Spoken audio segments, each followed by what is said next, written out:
Okay,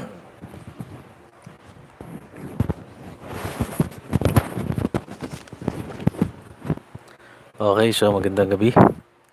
Nandito na naman ang inyong Lolo Ray para ituloy natin yung pagbabasa natin ng Consumer Act of the Philippines, no? Um, Pasensya na kayo sa aking damit ulit at madalas nakikita niyo ako nagbabasa-basa rito ng madusing. Gabi na kasi kakatapos kong magtrabaho, magwalis, medyo nagdoble ako ng damit at medyo malamig na. Malamig na sa labas. Okay, so okay. Okay. So, Chapter 3, Consumer Act, Consumer Product and Service Warranties ng Consumer Act pa rin of the Philippines.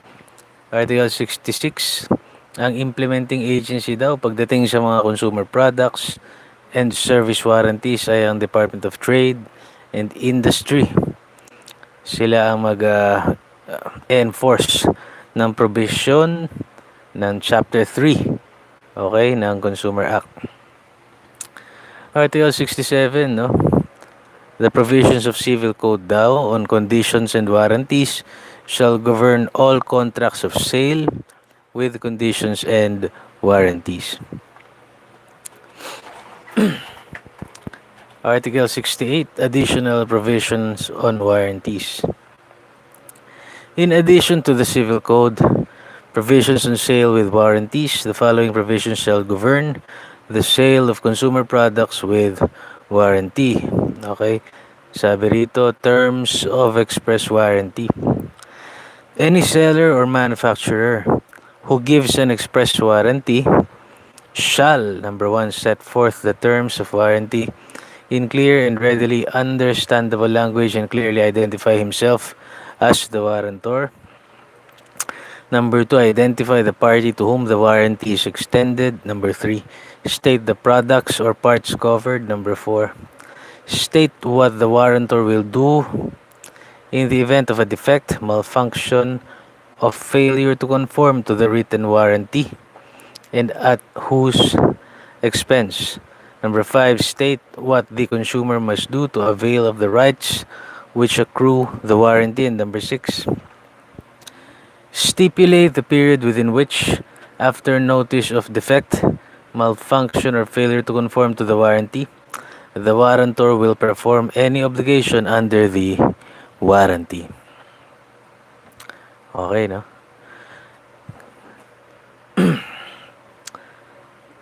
Okay. Express warranty operative from moment of sale.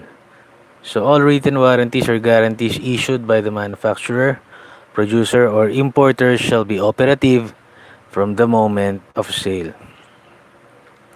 Sales report.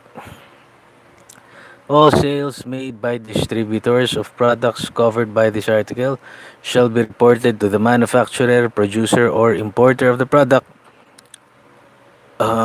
sold within 30 days from date of purchase unless otherwise agreed upon. The report shall contain, among others, the date of purchase, model of the product bought, its serial number, name, and address of the buyer. The report made in accordance with this provision shall be equivalent to a warranty registration with the manufacturer, producer, or importer. Such registration is sufficient to hold the manufacturer, producer, or importer liable in appropriate cases under its warranty. Failure to make or send report. Sabi rito, failure of the distributor to make the report or send them the form required by the manufacturer, producer, or importer shall relieve the latter of its liability under the warranty. Provided, however, that the distributor who failed to comply with this obligation to send the sales reports shall be personally liable, okay, under the warranty. For this purpose, the manufacturer shall be obligated to make good the warranty at the expense of the distributor. Retail, okay. The retailer shall be subsidiarily liable under the warranty in case of failure of both the manufacturer and distributor to honor the warranty. In such case, the retailer shall shoulder the expenses and costs necessary to honor the warranty. Nothing therein shall prevent the retailer from proceeding against the distributor or manufacturer. Okay. Yung pinaliliwanag natin dito yung terms of warranty as of as to sales report, failure to make the report, retail, as to enforcement of warranty or guarantee. The warranty rights can be enforced by presentment of a claim. To this end, the purchaser needs only to present to the immediate seller either the warranty card of the official receipt along with the product to be serviced or returned to the immediate seller. No other documentary requirement shall be demanded from the purchaser. If the immediate seller is the manufacturer's factory or showroom, the warranty shall immediately be honored. If the product was purchased from a distributor, the distributor shall likewise immediately honor the warranty. In the case of a retailer other than the distributor, the former shall take responsibility without cost to the buyer of presenting the warranty claim to the distributor in the consumer's behalf. As to record of purchases, distributors and retailers covered by this article shall keep a record of all purchases covered by a warranty or guarantee for such period of time corresponding to the lifetime of the product's respective warranties or guarantees. Contrary stipulations, di ba? Ano yung mga null and void? All covenants, stipulations, or agreements contrary to the provisions of this article shall be without legal effect. Pag-usapan naman natin yung designation of warranties. Sabi rito, a written warranty shall clearly and conspicuously designate such warranty as full warranty if the written warranty meets the minimum requirements set forth in the paragraph, o di naman kaya limited warranty if the written warranty does not meet such minimum requirements. Ano naman ang minimum standards for warranties? For the warrantor of a consumer product to meet the minimum standards, he shall, number 1, remedy such consumer product within a reasonable time and without charge in case of a defect, malfunction, or failure to conform to such written warranty. Number 2, permit the consumer to elect whether to ask for a refund or replacement without charge of such product or part as the case may be, where after reasonable number of attempts to remedy the defect or malfunction, the product continues to have the defect or to malfunction. Okay. Yung warrantor daw will not be required to perform the above duties if he can show that the defect was caused by damage due to unreasonable use thereof. Pag-usapan naman natin ang duration of warranties. The seller and the consumer may stipulate the period within which the express warranty shall be enforceable. If the implied warranty on merchantability accompanies an express warranty, both will be of equal duration. Any other implied warranty shall endure not less than 60 days, nor more than 1 year following the sale of new consumer products. Magtungo naman tayo sa breach ng warranties, no? In case of breach ng warranties daw, consumer may elect to have the goods repaired or its purchase price refunded by the warrantor. In case the repair of the product in whole or in part is selected, the warranty work must be made to conform to the express warranty within 30 days by either the warrantor or his representative. Okay. Sabi niya, no? Pag daw repair ng produkto ay ginawa, no? Kailangan within 30 days, no?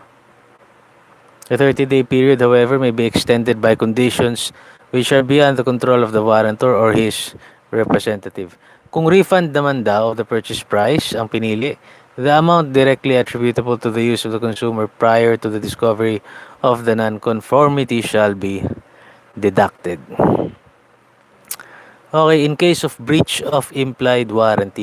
Kanina pinag-usapan natin yung express warranty, yung diretsong sinabi na, uy, good ito for 15 days. Yan, yung mga ganun. Eh, paano naman yung breach ng implied warranty, di ba? The consumer may retain in goods and recover damages or reject the goods, cancel the contract and recover from the seller so much of the purchase price as has been paid including damages. Pero sa totoo lang, no, kung wala ka namang kasamang otoridad, pagka gagawin mo to, ang hirap pakitunguhan eh. Lalo na yung mga nagnenegosyo, tas hindi sila aware sa batas, hindi sila aware sa karapatan ng tao, tapos ano gagawin mo rito? Hahanap ka pa ng DOTI representative, ganun ba? So, ang hirap. Article 69, warranties in supply of services.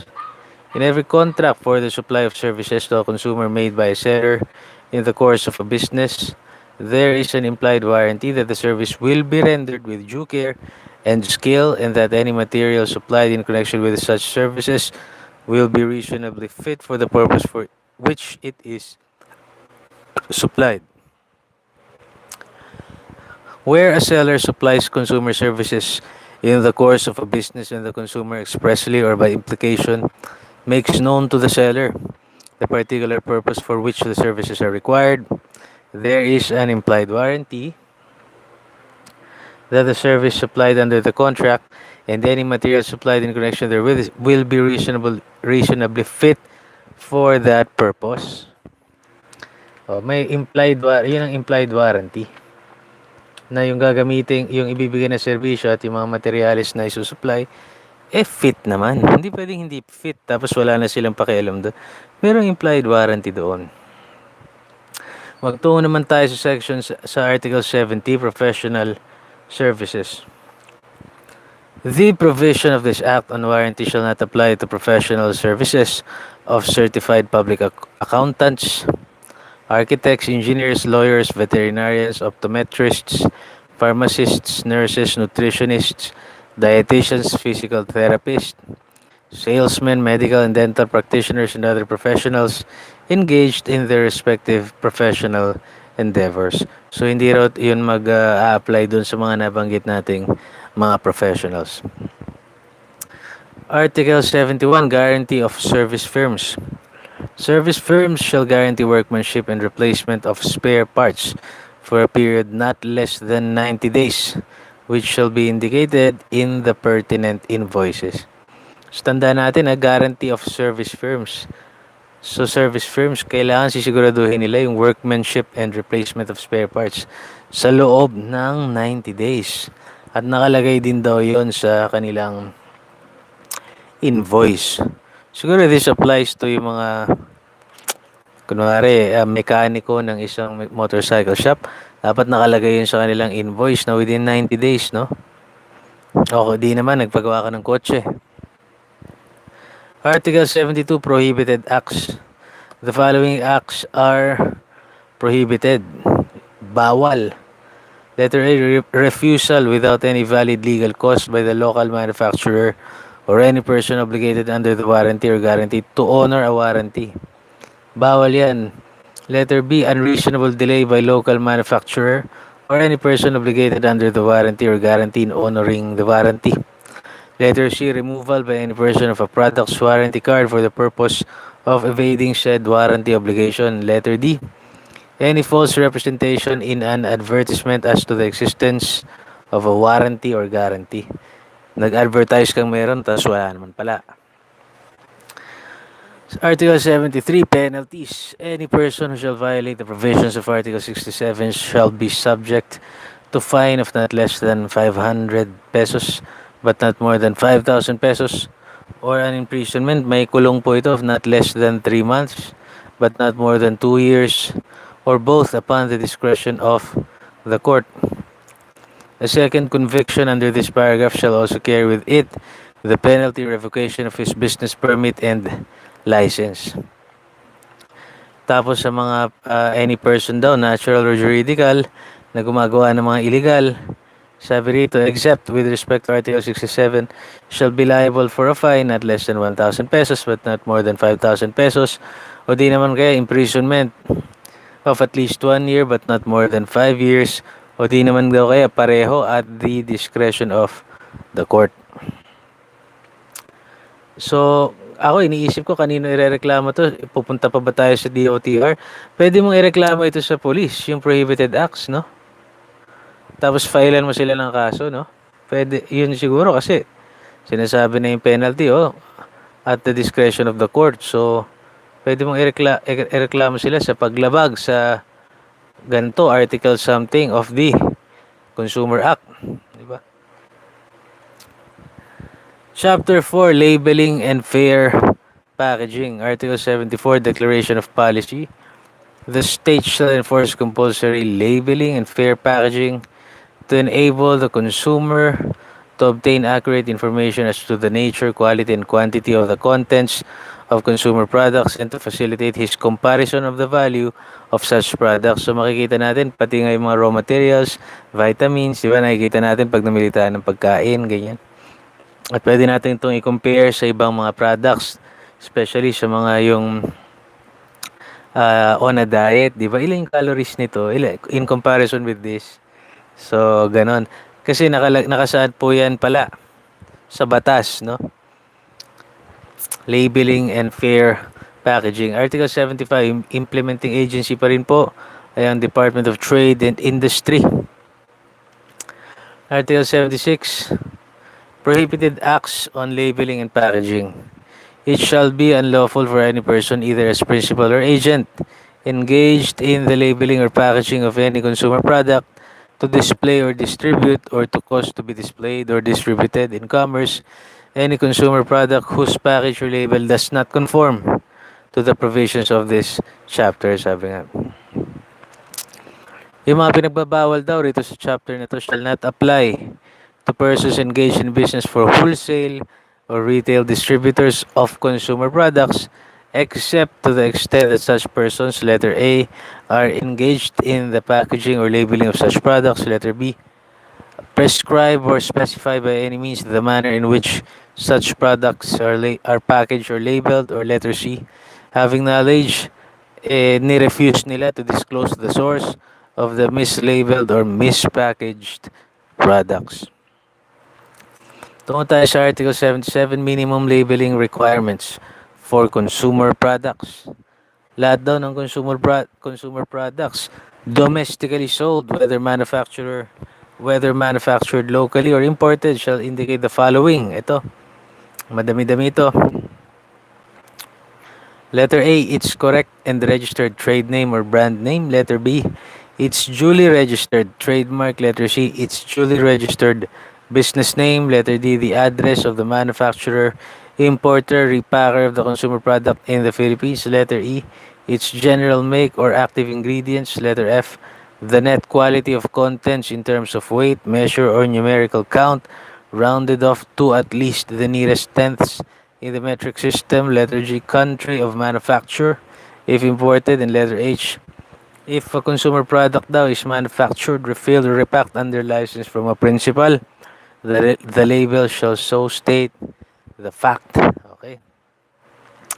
Mga dapat nakalagay, no? Ito naman, the following may be required by the concerned department. Okay? In accordance with the rules and regulations they will promulgate under authority of this act.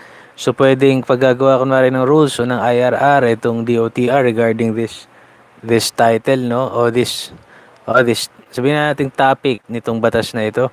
Ito rin pwede nilang ilagay. Letter A, ipalagay. Letter A, whether it is flammable or inflammable. Letter B, directions for use. Diba? Kung necessary. Letter C, warning of toxicity. Letter D, wattage, voltage, or amperes. Or letter E, process of manufacture use if necessary. Okay. Article 78, Philippine Product Standard Mark. The label may contain the Philippine Product Standard Mark if it is certified to have passed the consumer product standard prescribed by the concerned department. Article 79, authority of the concerned department to provide for additional labeling and packaging requirements. Okay. So, para daw ma-prevent yung deception, di ba?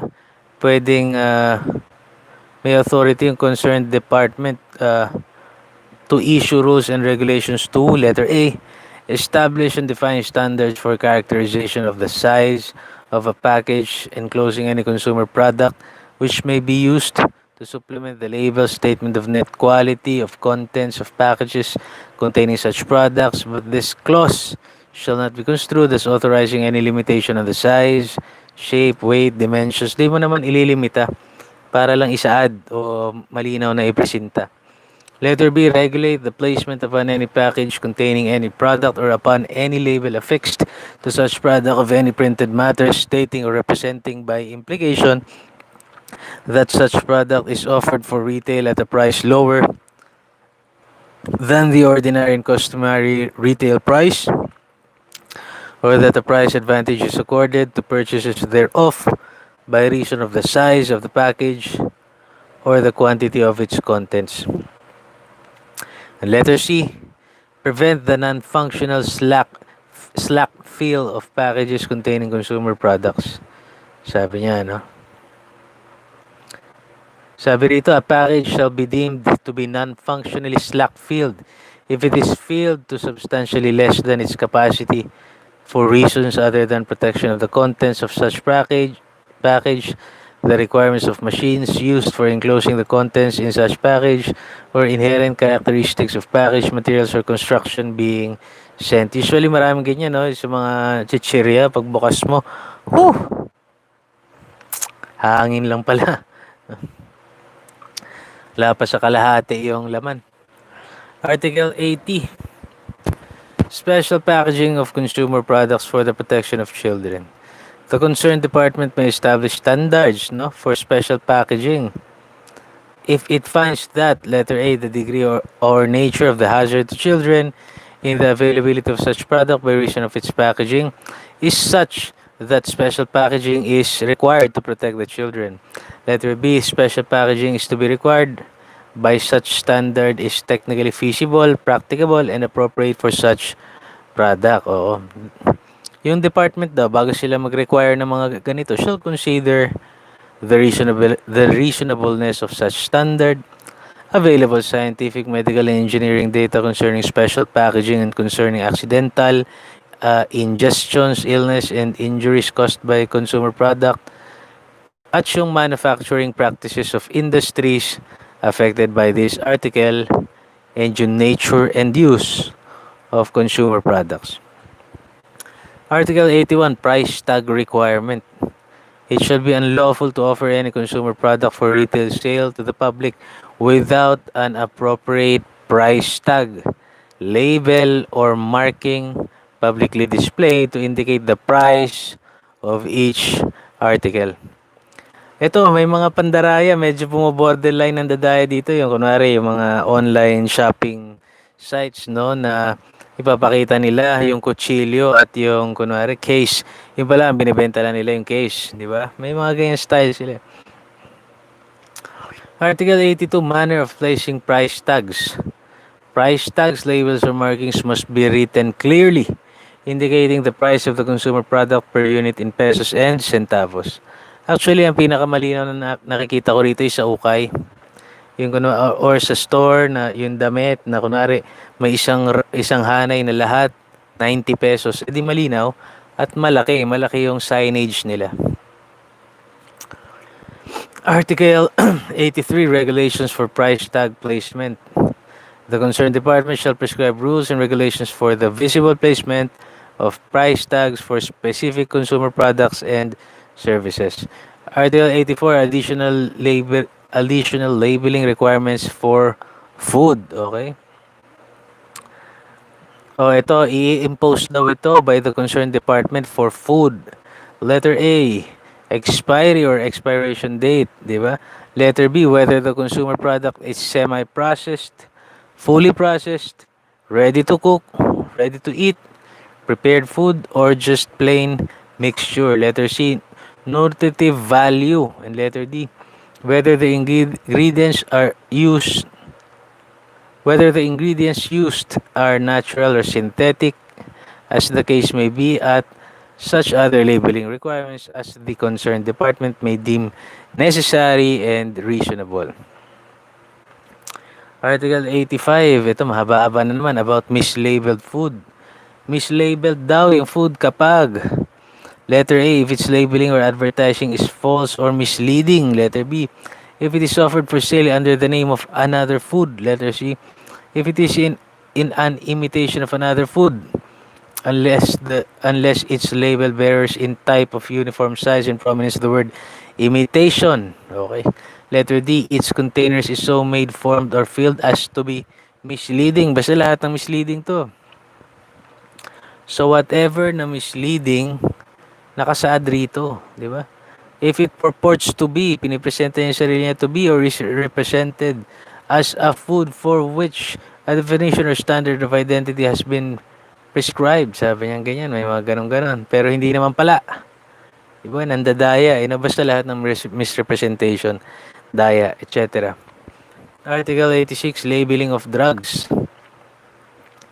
So meron daw tayong batas na tinatawag na the Generics Act, which shall apply in the labeling of drugs. Article 87, additional labeling requirements para naman sa cosmetics. Ito yung expiry or expiration date, whether or not it may be an irritant, precautions or contraindications, and such other labeling requirements as the concerned department may deem necessary and reasonable. So mahirap, namili sa ataw yung isang katrabaho ng nanay ko para i-dye yung kanyang buhok at saka yung kanyang bigote kasi may edad na yon, puti na yung kanyang bigote. Ngayon siguro dahil kulang yung nakalagay sa labeling, tsaka hindi mo maintindihan yung label, China paano mo? Diba? Uso yan dapat naiintindihan mo yung labeling. Kulang pa sa trabaho yung ating DOTR na dapat lahat, kahit Chinese products pa yan, bago yan kumalat dito, dapat yung label niya naiintindihan natin. So, namaga yung bunganga, tabi-tabi nung katrabaho ni mama dahil doon sa dye na hindi niya maintindihan kung ano nakalagay, di ba? Okay, so Article 88, special labeling requirements for cosmetic. Okay? Mislabeled raw ang isang cosmetic kapag letter A, if its labeling or advertising is false or misleading, yung package niya misleading na naman So sa dami nito, basta lahat ng misleading yung package, yung product, yung dami, yung content, yung value. Okay, Article 89, mislabeled drugs and devices. A drug or device shall be deemed mislabeled kapag misleading siya in every way.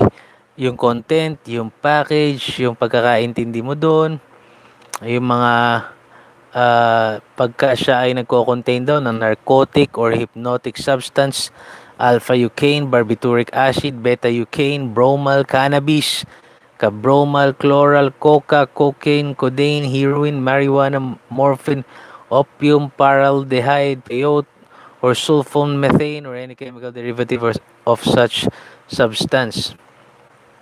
Tapos kung yung labeling nitong drugs na ito, I'm talking about yung supposedly supposed to be gamot, hindi yung prohibited drugs. Yung labeling daw nito does not bear adequate directions for use and such adequate warning against use in those pathological conditions or by children where its use may be dangerous to health or against unsafe dosage or methods or duration of administration or application in such manner and form as are necessary for the protection of the users. Okay. Letter F, if it purports to be a drug, di ba? Isang kilalang droga, pero iba naman yung pagkakapackage niya. Letter G, if it has been found by the concerned department to be a drug liable for deterioration, di ba? Unless nakalagay doon sa deterioration yung side effect. Letter H, if it is a drug and its container is so made, formed, or filled as to be misleading. O basta lahat ng misleading, no? Article 90, regulation making exemptions. The concerned department, itong ang DOTR na ito, may promulgate regulations exempting from any labeling requirements of this act food, cosmetics, drugs, or devices which are in accordance with the practice of trade to be processed, labeled, or repacked in substantial quantities. I-repackage pa, i-reprocess pa, i-label pang muli. Okay, so pwede raw magbigay ng exemption yung DOTI. So Article 91, mislabeled hazardous substance. Ganon din. Mislabeled din sila kapag hindi nakalagay yung suitable for use in, ganyan, hindi yun nakalagay. Especially for children, no? Such substance fails to bear a label, okay, which states conspicuously, okay, the name and the place of business of the manufacturer, packer, or seller. Ganyan. Okay. The signal word danger or substances which are extremely flammable, corrosive, or highly toxic. Ayan. Hindi nila nilagay. Walang warning or caution signal. Walang isinaad na precautionary measures. Walang nakasaad na poison doon sa hazardous substance. Walang maayos na instruction for handling and storage. Walang nakalagay na keep out of reach of children. Yan. Pero again, sabi sa Article 92, pwede rin namang magbigay ulit ang DOTR ng exemptions, di ba? Pwede rin sila magbigay ng exemptions kung saan nila nakikitang fit. Okay? Article 93, grounds for seizure and condemnation of mislabeled hazardous substances.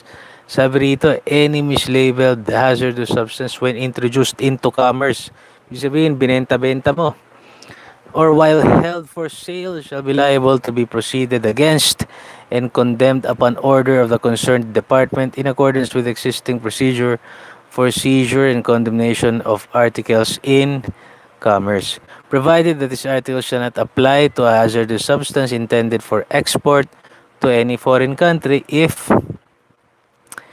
it is in package labeled in accordance with the specifications ng foreign purchaser. For export nga siya at alinsunod naman siya sa batas doon.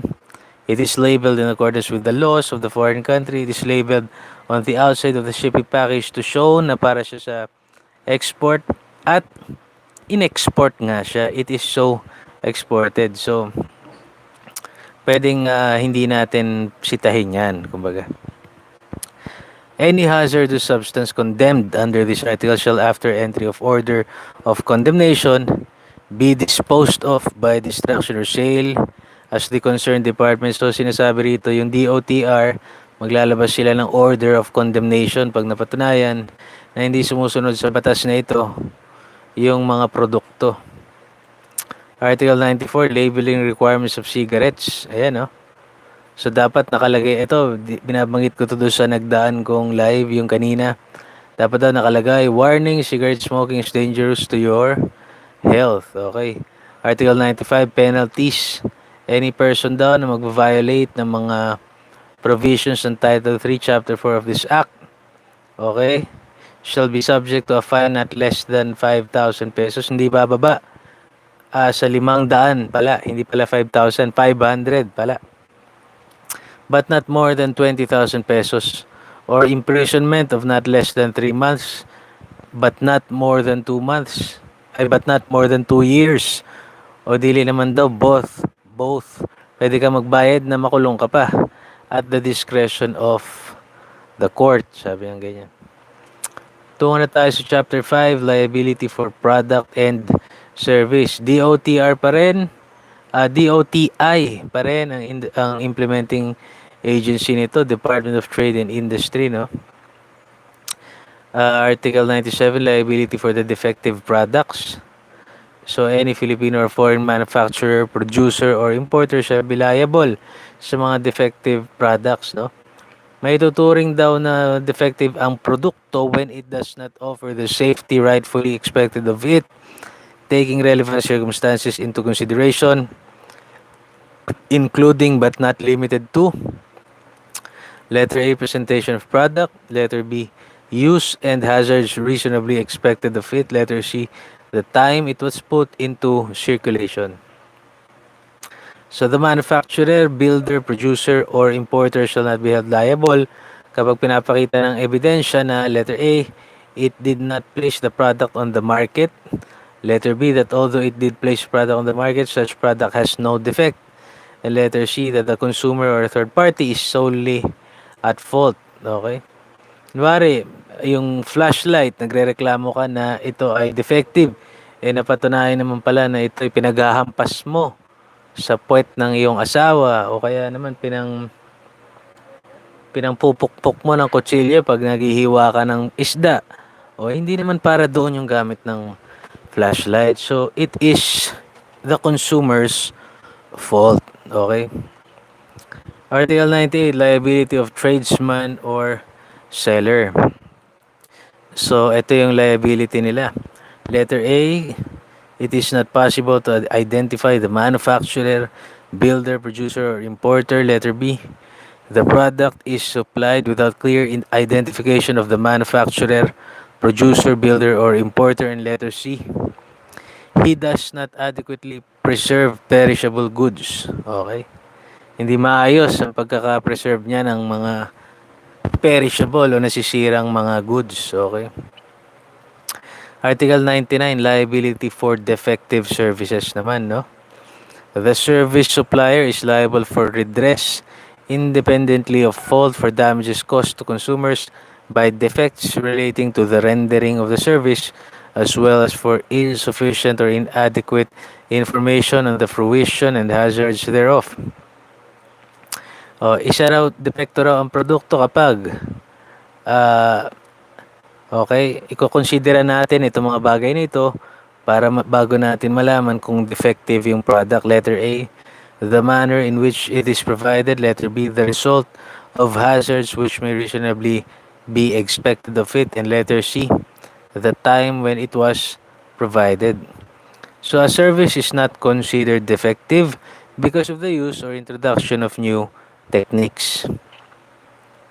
The supplier of the services shall not be held liable kapag napatunayan or when it is proven that there is no defect in the service rendered and that the consumer or third party is solely at fault. Okay. Article 100, liability for product and service imperfection. Yun daw, suppliers of durable or non-durable consumer products are jointly liable for imperfections in quality that render the products unfit or inadequate for consumption for which they are designed, or decrease their value, and for those resulting from inconsistency with the information provided dun sa container or packaging. If the imperfection is not corrected within 30 days, the consumer may alternatively demand at his option, letter A, replacement ng produkto. Same kind pero perfect state. Letter B, the immediate reimbursement of the amount paid with monetary updating. Okay? Without prejudice daw to any losses and damages, no? Kung ginamit mo yung produkto sa negosyo tapos natalo ka lang o nasira ka lang, pwede ka mag-claim ng damages. And letter C, a proportionate price reduction. Okay?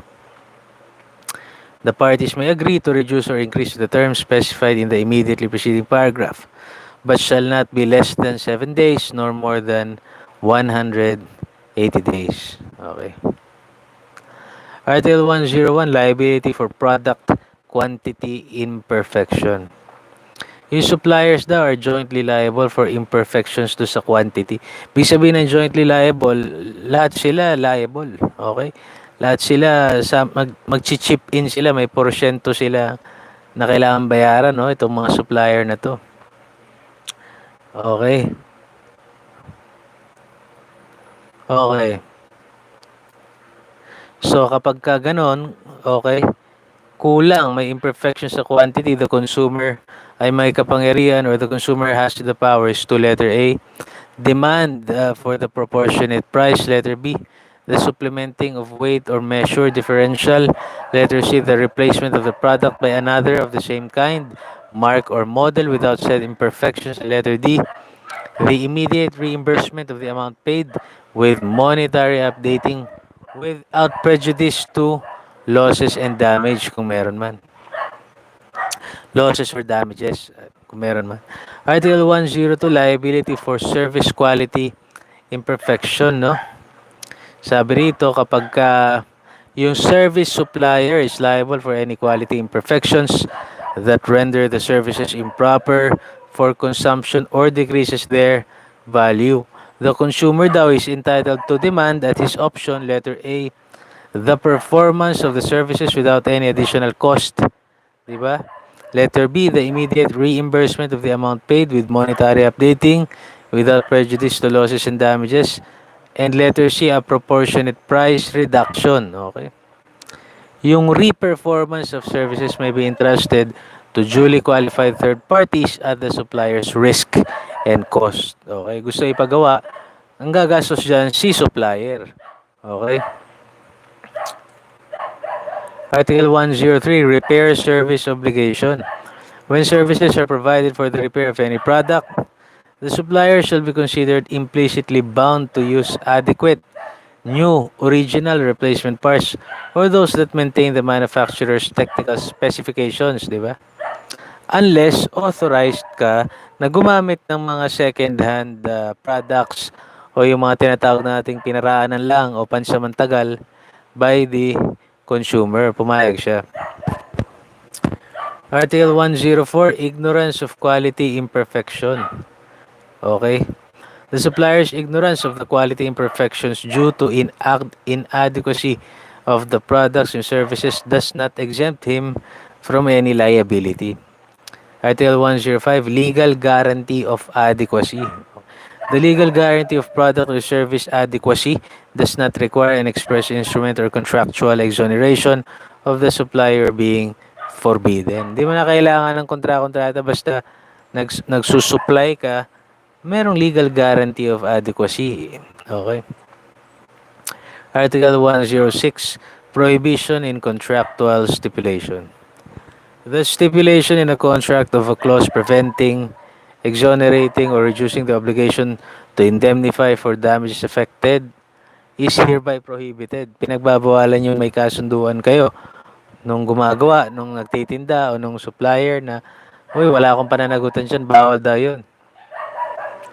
However, if the damage is caused by a component or part incorporated in the product or service, its manufacturer, builder, or importer, and the person who incorporated the component or part are jointly liable. Okay. Article 107, penalties.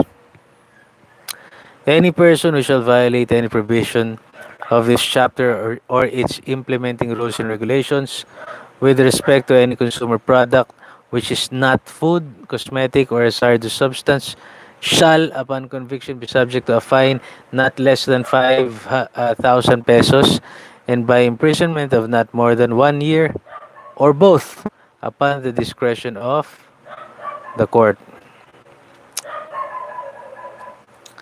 Okay, nandito na tayo sa... Saan ako?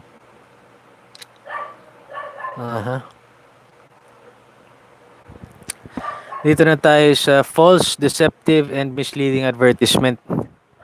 So, Article 110, it shall be unlawful for any person to disseminate o magpakalat or to cause the dissemination of false, deceptive, or misleading advertisement sa kahit na anong means daw, by print, radio, television, outdoor advertisement, or other medium, no? Kahit ang sinabi sa other medium, ibig sabihin, okay. Article 111, price comparisons. Comparative price advertising by sellers of consumer products services shall conform to the following conditions. Okay. Letter A, where the comparison relates to the former price of the seller, the item compared shall either have been sold at that price within the 90 days immediately preceding the date of the advertisement, or it shall have been offered for sale for at least 4 weeks during such 90-day period. Letter B, where the comparison relates to a seller's future price, the future price shall take effect on the date disclosed in the advertisement or within 90 days after the price comparison is stated in the advertisement. Letter C, where the comparison relates to a competitor's price, the competitor's price shall relate to the consumer products or services advertised or sold in the 90-day period and shall be representative of the prices similar consumer products or services are sold or advertised in the locality where the price comparison was made. Article 112.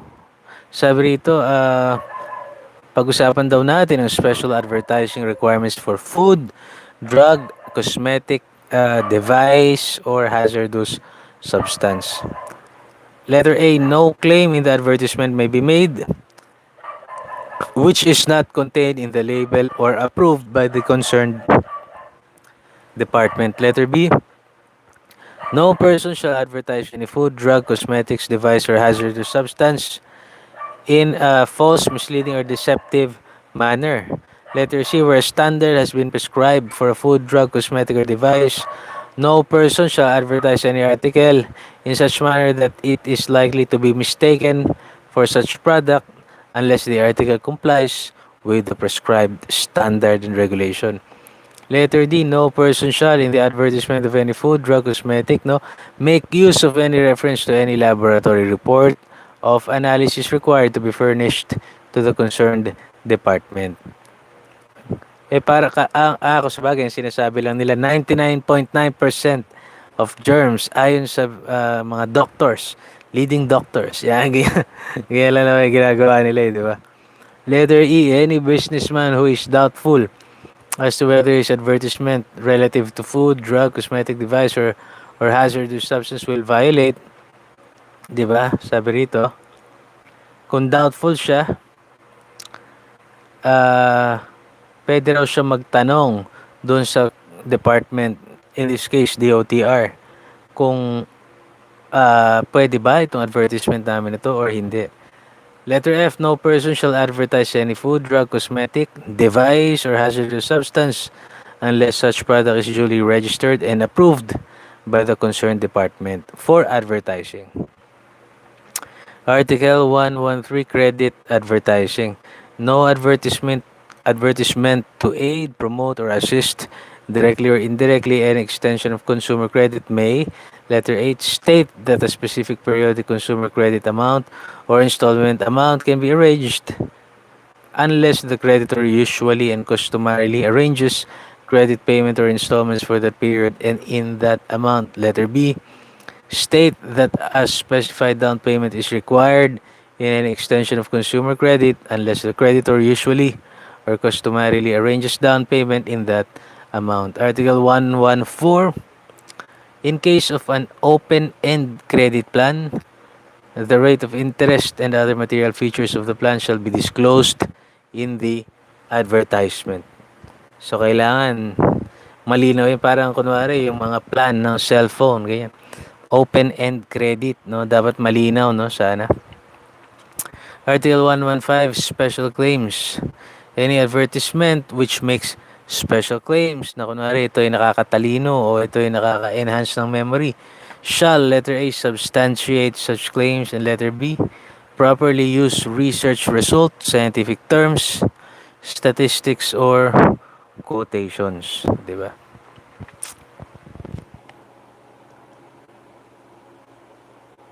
Okay. Punta na tayo rito sa promotion of sales of consumer products and services. Article 116, permit to conduct promotion. No person shall conduct any sales campaigns, mga ganyan, mga beauty contests or anything, di ba? No person daw without first securing a permit from the DOTR in this case, kasi DOTR ang implementing agency nito at least 30 calendar days prior to the commencement nung promotion mo o nung beauty pageant mo, beauty contest or the like. Unless an objection or denial is received within 15 days from the filing of the application, the same shall be deemed approved, okay? And the promotion campaign or activity may be conducted, sabi. Article 117, suspension of publication or dissemination of information. The concerned department may, after due notice and hearing, suspend the publication and dissemination of any information if it finds the campaign to be in violation of the provisions of this chapter. Article 118, conduct of sales promotion. Diba? Sales promotion, which is intended for broad consumer participation and utilizes mass media, shall indicate the duration, commencement, and termination of the promotion, the deadline for submission of entries, and the governing criteria or procedure to be followed therein. Mapapansin nyo sa TV, mga raffle-raffle nila, di ba? Mga promotion nila, mamili ng 3 bote ng Red Horse at ilagay sa envelope ang 3 cups ng bote ng Red Horse na may nakalagay ang iyong pangalan, address, di ba? Ganon. Article 119, Packaging of Products under Promotion. The packaging of the products covered by the sales promotion shall not be tampered, neither shall any change in the product's package be effected without the authority of the sponsoring agency or the owner or manufacturer of the product. Article 120, Change in starting and termination dates of promotion. The concerned department shall be advised of any delay of starting dates or termination dates and details of any change in the conduct of a sales promotion. So, kailangan tinitimbrihan mo yung concerned department sa anumang pagbabago, delay, or whatever. Any change in the termination dates shall be published in a newspaper of general circulation before the expiration of the original schedule or the termination date, whichever comes first. Okay, Article 121, Determination of Winners. The winners in any sales promotion shall be determined at a definite time and place and shall be verified by a representative of the concerned department and the sponsor. Paano kaya kung konsyaba lang itong mga ito, no? Oh, well. Article 122, Injunctive Relief. Oh. Whenever a concerned department has a reason to believe, di ba, that any person, partnership, or corporation is engaged or is about to engage in the dissemination of causing advertisement in violation of Articles 110 to 115, no? And that the enjoining thereof would be to the interest of the public. O pag kinasuhan mo raw sila, to the interest ng public. The concerned department shall direct the filing of a complaint in court of competent jurisdiction to enjoin the dissemination or the causing of the dissemination of such advertisement. Kasi mapanira, kunwari yung advertisement nyo, o paglabag sa mga provision ng batas. Letter B, any person who may suffer loss, damage, or injury due to a false, misleading, or deceptive advertisement as defined in Article 4 may file a complaint with injunction in his own name with any court of competent jurisdiction to recover damages, costs of suit, and reasonable attorney's fees. So, pwede kang, pagka ikaw ay may damage sa'yo, no? Pwede kang mag-file ng injunction sa korte, patitigilin mo sila sa kanilang ginagawa. At pwede kang daw mag-recover ng damages, nung halaga nung paglilitis, and reasonable attorney's fees. Pag nanalo ka. Article 123, Penalties. Any person, association, or corporation na nagva-violate daw sa provisions of Articles 110 to 115 kapag sila ay na-convict. Upon conviction, be subject to a fine of not less than 500 pesos but not more than 5,000 pesos or imprisonment of not less than 1 month but not more than 6 months or both daw. Violation naman daw ng Articles 116 to 121 shall, upon conviction, subject the offenders to a fine not less than 200 pesos but not more than 600 pesos or an imprisonment of not less than 1 month but not more than 6 months or both upon the discretion of the court. Article 124, Exemption from penalties. No publisher, radio, broadcast, television, licensee, or medium for the dissemination of advertising shall be liable under this chapter by reason of dissemination by him of any false advertisement unless he refuses on the request of the appropriate authorities to furnish the name and post office address of the manufacturer, packer, distributor, seller, or advertising agency. This exemption shall not apply, however, to the manufacturer, packer, distributor, or seller of the consumer product or service and the advertising agency responsible for the false and misleading advertisement. Okay, magbe-break lang ako at mag-iisang oras na rin tayo. Babalik tayo at susubukan natin tapusin ito. Diyan lang kayo.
Okay,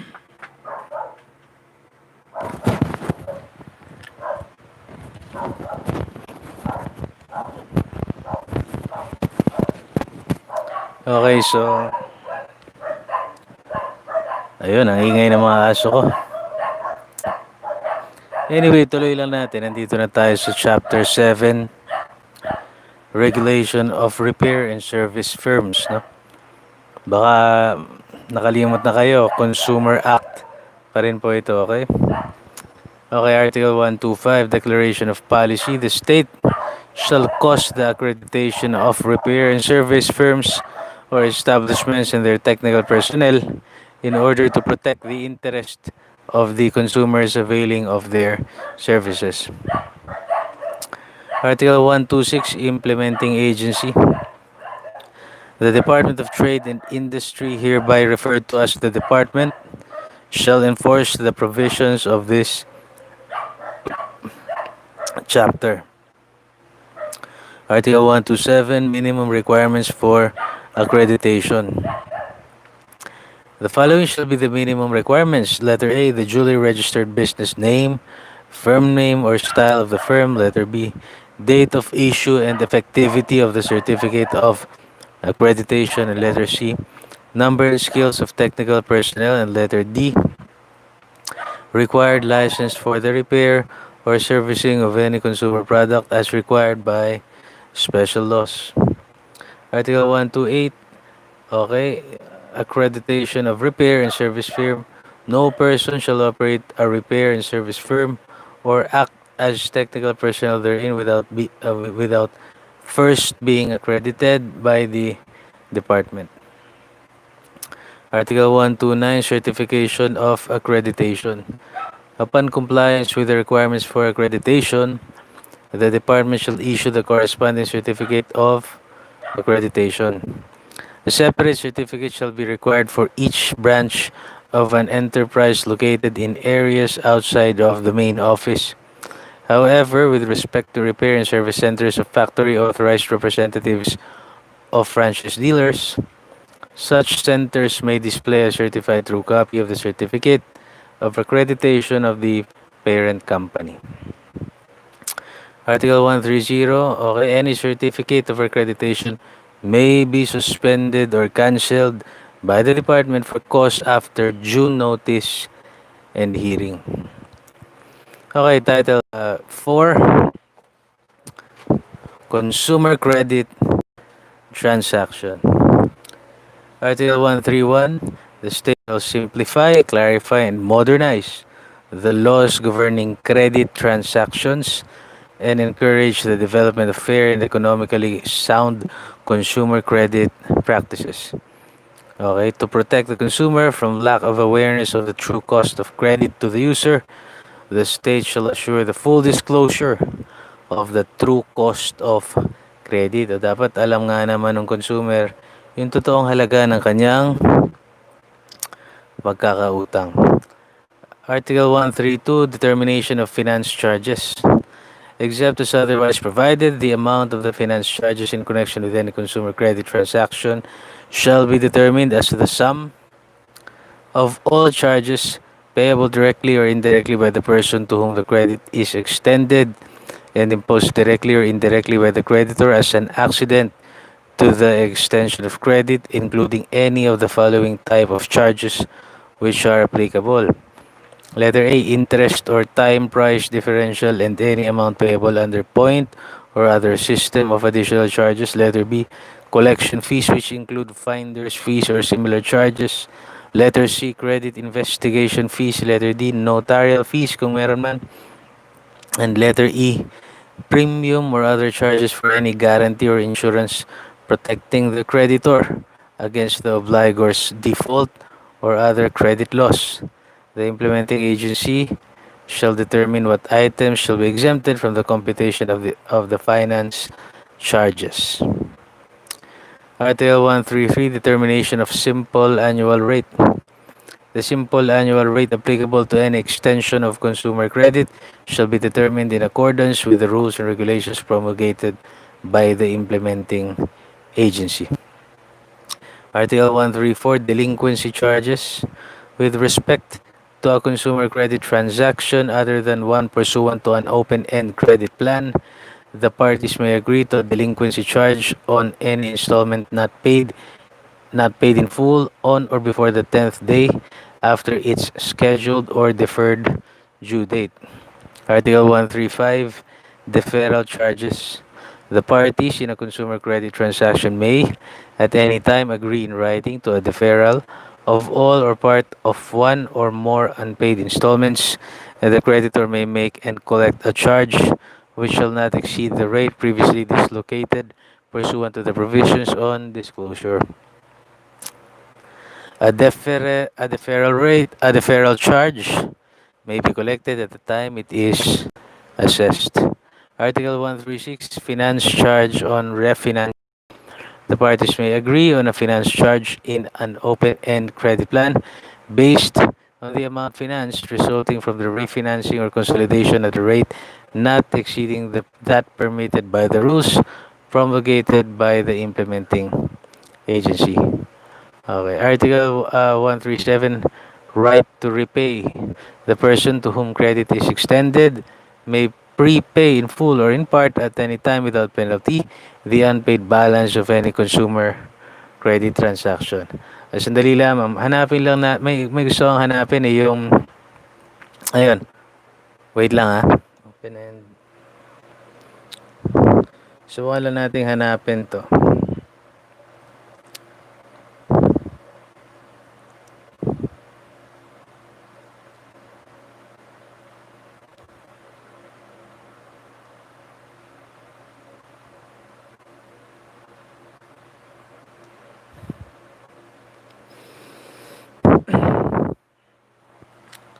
O, ito basahin lang natin para mas maunawaan natin, ano?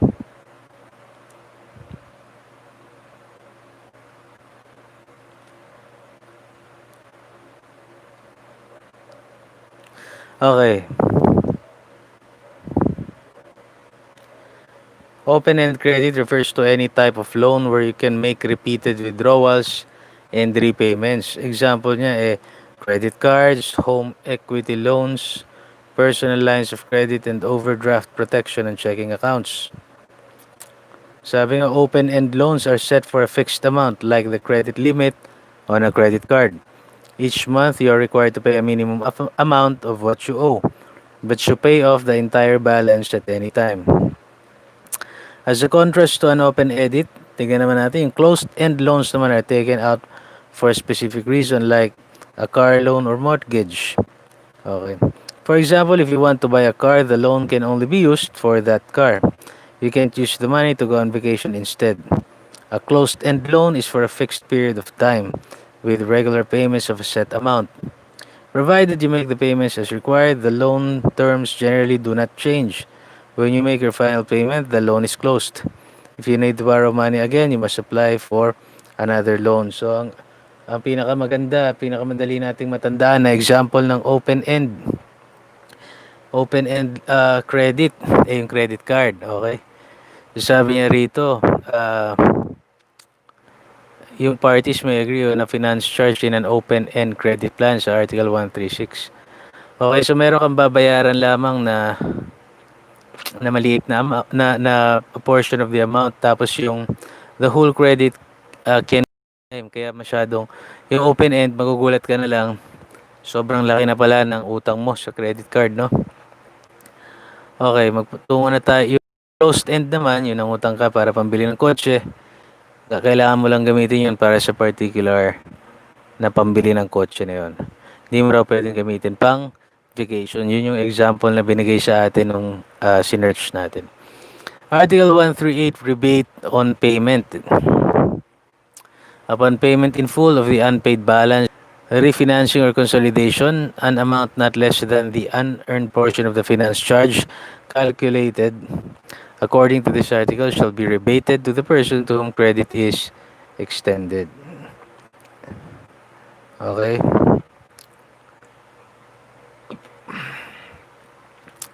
So, yung implementing agency daw may promulgate and adopt the rule and regulations with respect to other pre-computed consumer credit transactions.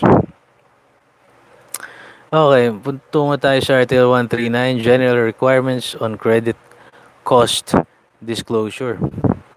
Sabi nga, each creditor shall disclose in accordance with the regulations of the implementing agency to each person to whom consumer credit is extended the disclosures required by this act. If there is more than one obligor, okay, yung inoobliga, a creditor need not furnish a statement of information required under this act to more than one of them. Article 140, credit sale required disclosures, no? Any creditor extending a consumer credit sale other than one pursuant to an open-end credit plan shall disclose in a statement to the extent applicable the following information. Dapat nakalagay daw ito.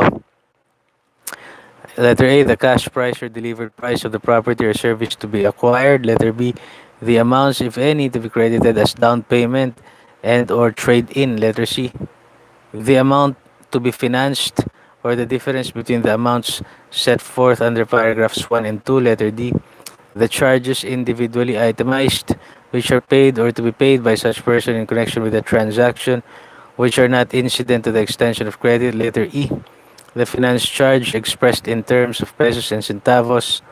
Letter F, the percentage that the finance charge bears to the total amount to be financed expressed as a simple annual rate of outstanding balance of the obligation. Letter G, the effective interest rate. Letter H, the number, amount, and due dates or periods of payment scheduled to repay the indebtedness. And letter I, the default, delinquency, or similar charges payable in the event of late payments.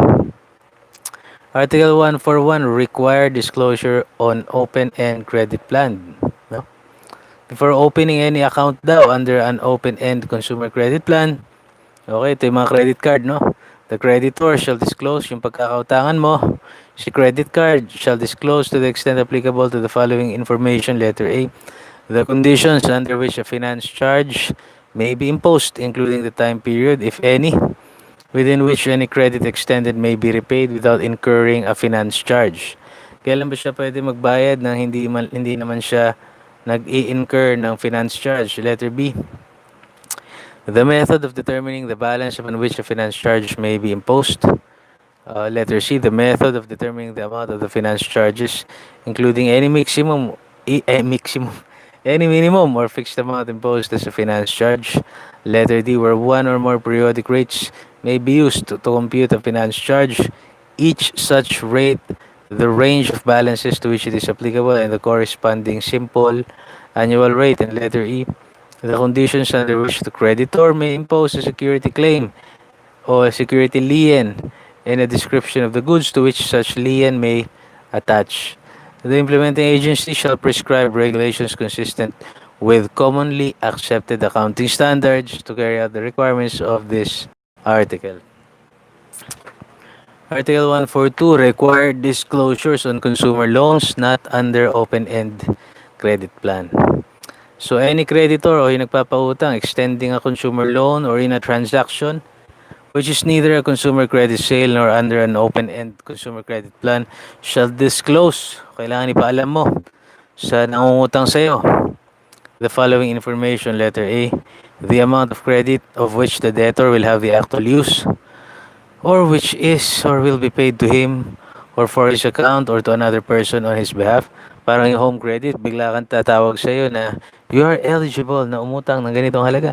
Letter B, all charges individually itemized which are included in the amount of credit extended but which are not part of the finance charge.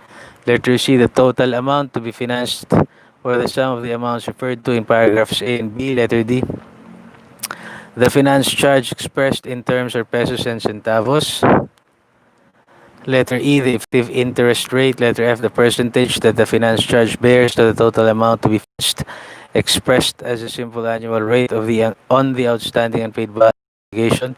Letter G, the default, delinquency, or similar charges payable in the event of late payments. And letter H, a description of any security interest held or to be held or to be retained or acquired by the creditor in connection with the extension of credit and the clear identification of the property to which the security interest relates.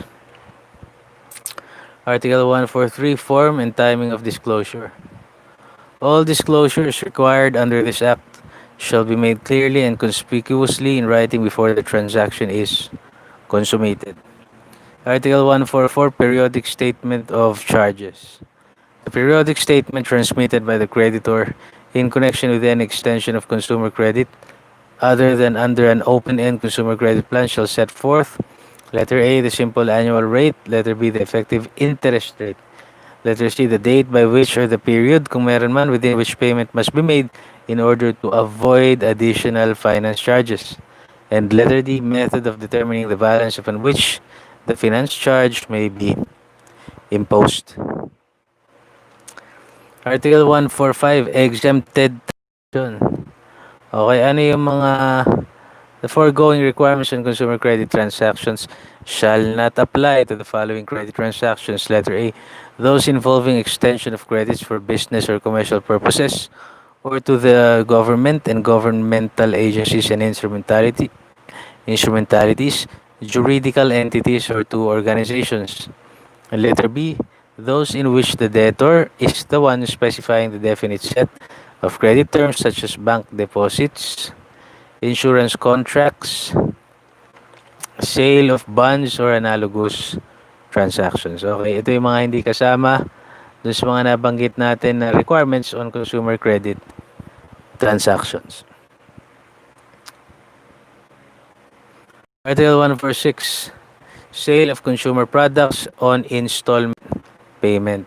In a consumer credit sale other than one pursuant to open-end credit plan, the obligation of the consumer to whom credit is being extended, okay, si debtor, para madaling tandaan, shall be evidenced. Yung kanyang obligasyon shall be evidenced by a single instrument which shall include, in addition to the disclosures na ni-require nitong batas na ito, the signature of the seller and the person to whom credit is extended, the date it was signed, a description of the property sold, and a description of any property transferred as trade-in. The instrument evidencing the credit shall contain a clear and conspicuous typewritten notice to the person to whom credit is being extended that, dapat nakalagay doon, letter A, he should not sign the instrument if it contains any blank space. Letter B, he is entitled to a reasonable return of the pre-computed finance charge if the balance is prepaid. And letter C, he is entitled to an exact, true copy of the agreement. In cases where the instrument will be sold at a discount to a bank, financing company, or other lender, said transferee shall be subject to all claims and defenses which the debtor could assert against the seller of consumer products obtained hereto or with the proceeds thereof. Kasi pinag-uusapan dito yung binenta. Binenta mo yung utang ko sa iyo sa banks, ganyan, banks or financial institutions. Article 147, Penalties. Any creditor who, in connection with any credit transaction, fails to disclose to any person any information in violation of this chapter. Nagpapautang ka, pero hindi mo naman dinisclose o hindi mo ipinaalam doon sa nangungutang sa iyo yung mga dapat mo ipaalam under the provisions of this chapter, lalo na kung ikaw ay credit card o ikaw si home credit o kung sino ka man. Ikaw ay magiging liable to such person in amount of 1,000 pesos or in amount equal to twice the finance charge required by such creditor in connection with such transaction, whichever is greater, except that such liability shall not exceed 3,000 pesos for any credit transaction and actual damages with an undisclosure of the required information. Action to recover such penalty may be brought by such person within 1 year from the date of the occurrence of the violation in any court of competent jurisdiction. So, pwede yung mag-file ng action in any court of competent jurisdiction. So, pwede yung mag-file ng action to recover such penalty sa korte. Title 5, the National Consumer Affairs Council. Chapter 1, Establishment and Composition. Article 148, sabi niya, to improve the management, coordination, and effectiveness of consumer programs, a National Consumer Affairs Council is hereby created, herein after referred to as Council. Okay? So, itong batas na ito, binubuo niya ang kine-create niya ang National Consumer Affairs Council. Tawagin na lang natin Council for brevity. Okay. Article 149, Composition. The Council shall be composed of representatives from the following government agencies and non-government agencies. Letter A, Department of Trade and Industry. Letter B, Department of Education, Culture and Sports. B pala siya ng National Consumer Affairs Council. Ano? Letter C, Department of Health. Yan yung madalas nating nabanggit kanina eh. DTI, DOH, yan, nung unang-unang nagbabasa tayo nito. And yung agriculture, hindi natin masyado nabanggit. Letter E, 4 representatives from consumer organizations of nationwide base to be chosen by the President from among the nominees submitted by the various consumer groups in the Philippines.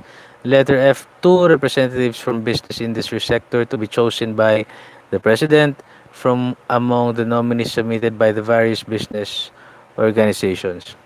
Okay, Article 150, anong function ni Chairman? Si Chairman ang mamumuno dun sa Council who shall be elected by the members from among themselves. He shall establish with the concurrence of the Council the policies, procedures, and standards to govern the implementation and interpretation of the functions and duties of the Council. Ito ang sinasabing Council, iyon ang National Consumer Affairs Council. Article 151, per diems of members. Members of the Council shall be entitled to an allowance of 500 pesos per meeting actually attended but not more than 2,000 pesos a month. Okay. Article 152, the Secretariat, the Council shall appoint an Executive Director who shall assist the Chairman and act as Secretary of the Council. The Department of Trade and Industry shall provide the Secretariat which shall assist the Council in the effective performance of its functions. Chapter 2 nitong Title 5, itong National Consumer Affairs Council. And Article 153, ano yung kapangyarihan nila at ano yung function nila? Okay, letter A, to rationalize and coordinate the functions of the agencies charged with consumer programs and enforcement of consumer-related laws to the end that an effective, coordinated, and integrated system of consumer protection, research and implementation and enforcement of such laws shall be achieved. Letter B, to recommend new policies and legislation or amendments to existing ones. Letter C, to monitor and evaluate implementation of consumer programs and projects. Okay, and to take appropriate steps to comply with the established priorities, standards, and guidelines. Letter D, to seek the assistance of government instrumentalities in the form of augmenting the need for personnel, facilities, and other resources.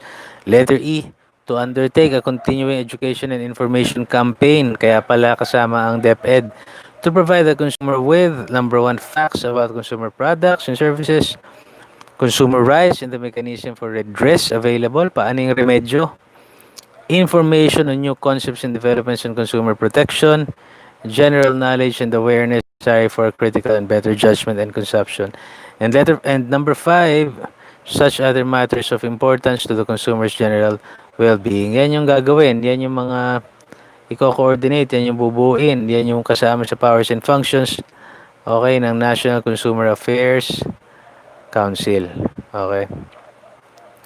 Article 154, Consumer Education in Schools. Okay, nakatoka na yan sa Department of Education, DepEd. Okay. Article 155, concerned departments naman. Okay. Yung duty raw na nakalagay sa batas doon sa mga concerned departments ay siyang makapangyayari. Article 156, consumer participation. Yung departments daw shall establish procedures for meaningful participation by consumers, sabi niya. Article 157, advisory services. The department shall render advisory services upon request. The technical and legal assistance shall be made available to consumers, their organizations, and to the general public. Article 158, consumer program reforms. Each concerned department shall formulate and develop a consumer program consonant o alinsunod with the objectives of its charter or the applicable laws. Tungo naman tayo sa Chapter 3, Consumer Complaints. Ito. Article 159, the concerned department make commerce an investigation, sabi niya, upon petition or upon letter complaint from any consumer, provided that upon a finding by the department of prima facie violation of any of the provisions nitong batas na ito, it may motu proprio or upon its own initiative or upon complaint commence or commerce formal administrative action against any person who appears responsible therefore. Article 160, Consumer Arbitration Officers. Okay. Yung mga concerned department secretary shall appoint as many qualified consumer arbitration officers as may be necessary for the effective and efficient protection of consumer rights. Article 161. Okay, ano yung qualification naman ng mga arbitration officers? Sabi rito, you must be a college graduate with at least 3 years experience in the field of consumer protection and shall be of good moral character. Graduate po ako ng ng law. And parang mahigit 3 years naman ang experience ko sa ganito. Bakit ba walang nag-a-appoint sa akin as arbitration officer, ha? Wala akong connection, na. Article 162, Arbitration Officers Jurisdiction. Sabi dito, they shall have original and exclusive jurisdiction to mediate, conciliate, hear, and adjudicate all consumer complaints, provided that this does not preclude the parties from pursuing the proper judicial action. Hindi ibig sabihin na hinawakan na ng arbitration officers, yung mga partido hindi na sila pwedeng manghingi ng remedyo sa korte.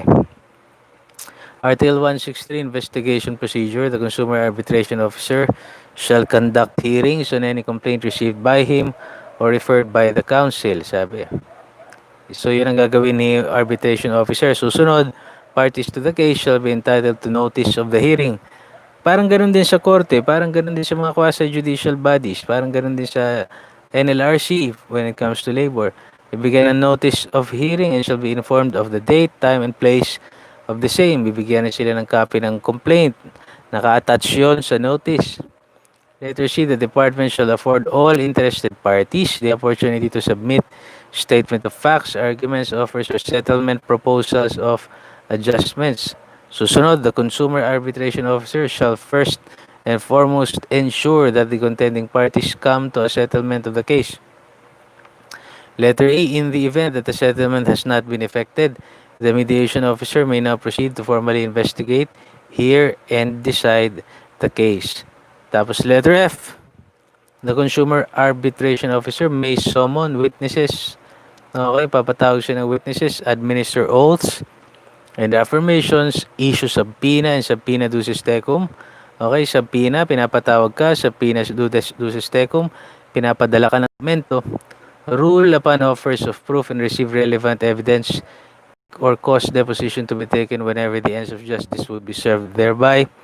Regulate the course of the hearing. Rule on any procedural request or similar matter and decide the complaint. In hearing the complaint, the mediation officer shall use every and all reasonable means to ascertain the facts in each complaint speedily and objectively, without regard to strict rules of evidence prevailing in suits before courts. The complaint shall be decided within 15 days from the time the investigation was terminated. Article 164, Sanctions, di ba? Matapos daw ang investigation, ito, the following administrative penalties may be imposed. Okay. Kahit na, ito, mahalaga to. Kasi sa korte, kailangan pinipray mo, kailangan yung gusto mong makuha, nakasaad doon. Dito, kahit daw hindi mo na sinaad yung nais mong penalty na i-impose doon sa kalaban mo, kahit hindi mo i-pray doon sa complaint, pwede itong mga to. Letter A, the issuance of a cease and desist order, provided however that order shall specify the acts that respondent shall cease and desist and shall require him to submit a report of compliance therewith within a reasonable time. Letter B, the acceptance of a voluntary assurance of compliance or discontinuance from the respondent, which may include any or all of the following terms and conditions. Number 1, an assurance to comply with the provisions of this act. Number 2, an assurance to refrain o itigil na from engaging in unlawful acts. Number 3, an assurance to comply with the terms and conditions specified in the consumer transaction. Number 4, an assurance to recall o babawiin niya yung kanyang defective products at sasoli niya yung pera. Number 5, an assurance to reimburse the complaint, out of any money, property in connection with the complaint, including expenses in making or pursuing the complaint. Okay. Letter C, pwede ring kumbaga pwedeng i-award ito yung restitution or rescission of the contract without damages. Letter D, condemnation and seizure of the consumer product found to be hazardous. Letter E, the imposition of administrative fines in such amount as deemed reasonable by the Secretary. No? Ngayon, Article 165, appeal from orders. Any order not interlocutory of the Consumer Arbitration Officer becomes final and executory unless appealed to the Department Secretary concerned within 15 days from the receipt of such order.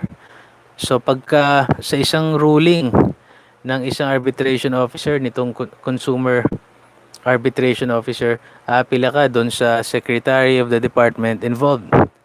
Okay, pwede ka lang daw umapila on the following grounds. Letter A, grave abuse of discretion. Letter B, the order is in excess of the jurisdiction or authority of the consumer arbitration officer. Lumagpas siya sa kanyang jurisdiction o authority. And letter C, the order is not supported by the evidence or there is serious error in the finding of facts. Article 166, decision on appeal. The Secretary shall decide the appeal within 30 days from receipt thereof. The decision becomes final after 15 days from receipt unless a petition for certiorari is filed with the proper court. Okay. Okay, yun ang decision on appeal, no? Mahaba rin pala, no? Itong mga consumer channeling na to. Pero wait lang, may hahanapin lang ako. Kasi nabasa natin to dun sa appeal eh. Nalimutan ko na yung ibig sabihin nito eh.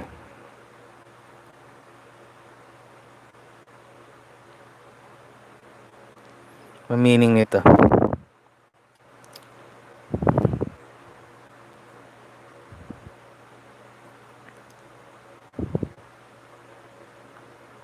Okay. Ibig sabihin daw ng interlocutory is, it is a legal term which can refer to an order, sentence, decree, or judgment given in intermediate stage, sa kalagitnaan ng stage between the commencement and termination of a cause of action, used to provide a temporary or provisional decision on an issue. Thus, an interlocutory order is not final and it's not subject to immediate appeal. So, ibig sabihin nito, any order na hindi interlocutory of the Consumer Arbitration Officer becomes final and executory, sabi niya. Okay. An appeal may be entertained. Ayan, nabasa na natin yan. So, Title 9, ito na yung last, no? Yung transitory and final provisions. Okay. Sabi na lamang dito, the provision of this act shall not apply notwithstanding any agreement to the contrary, but shall not restrict, limit, or derogate from any other rights or remedies of a consumer under any law. Ibig sabihin, kung gusto mong kumuha ng remedyo sa iba pang pamamaraan na prescribed ng law, okay lang, hindi haharang itong mga nakalagay dito sa Consumer Act. Okay, basahin natin yung Article 169, mahalaga ito, prescription. All actions or claims accruing under the provisions of this Act and the rules and regulations issued pursuant thereto shall prescribe within 2, litin natin, magpe-prescribe within 2 years from the time the consumer transaction was consummated. So, kung may nangyari sa'yo na ikaw ay dineceive, niloko, nilinlang, misrepresented, or whatsoever, defective product, upon nangyari yung transaction na yun, within 2 years, upon the discovery ng panloloko, panlilinlang, defective product, or whatever, doon ka pwedeng magsampa ng iyong reklamo.